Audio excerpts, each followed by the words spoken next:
95% of our men / women are dependent upon the other 5% for their thinking, for their planning, and for their managing.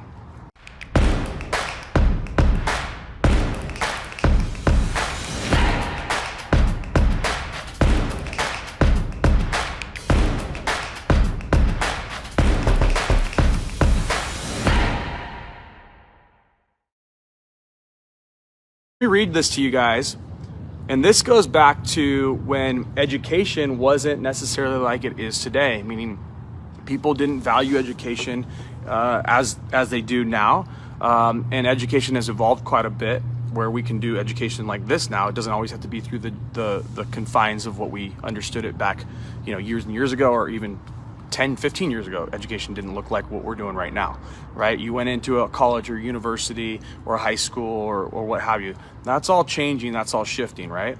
And so just let me go back through. This is 100 years ago. Let me go through some of these things. You guys can kind of see them and snapshot it if you want, so you know what you're reading.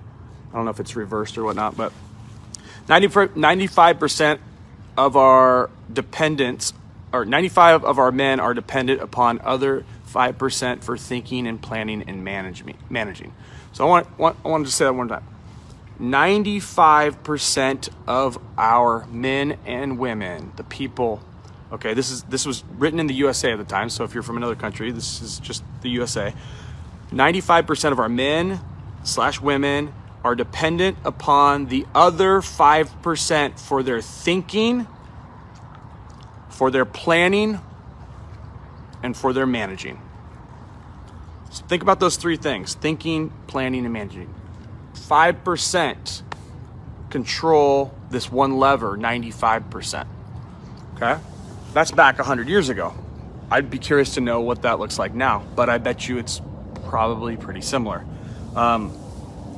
So the causes of this condition are lack of proper training, ignorance of business fundamentals, ignorance of essentials for advancement. Okay? So listen to those things. So 5% control 95% back 100 years ago, according to this book. Okay? The cause of that, right? The cause of that, the reason why we have that, is there is a lack of proper training, ignorance of business fundamentals, ignorance of essential for advancement, right?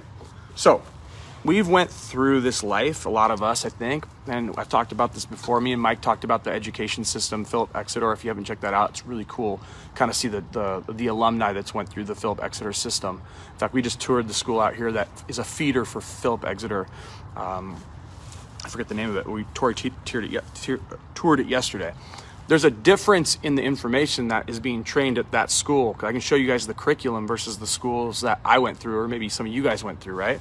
There's a difference in understanding. They're teaching our children different things at those different schools, giving them, and the reason why, when you guys go back and look at the Philip Exeter alumni for the last 200 years, what you're gonna find is that there's almost every person posted on the Wikipedia pages, right? There's hundreds of these people.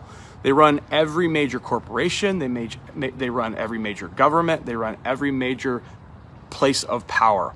So to me, so looking at the root, right, which is the root problem or the tragedy in this book, is 95% of our men 95% of our men are controlled or dependent on 5% for their thinking, planning, and managing. So if you think about it, you look at some of these different elite educations that people go through, and God bless them for making it there, and no problem with it. I'm just trying to understand some of the stuff that they are, right? And try to pass that along to you guys so that we can make sure that we're not in that not 95%, and we're in that 5%, and we're doing the thinking, we're doing the managing, and we're controlling our destiny, right? Not someone else. I think that's the truest and purest form of an entrepreneur, is every single day, no matter who it is. It doesn't matter if it's a person or a government. Entrepreneurs control themselves. Entrepreneurs think for other people. Entrepreneurs are managing other people.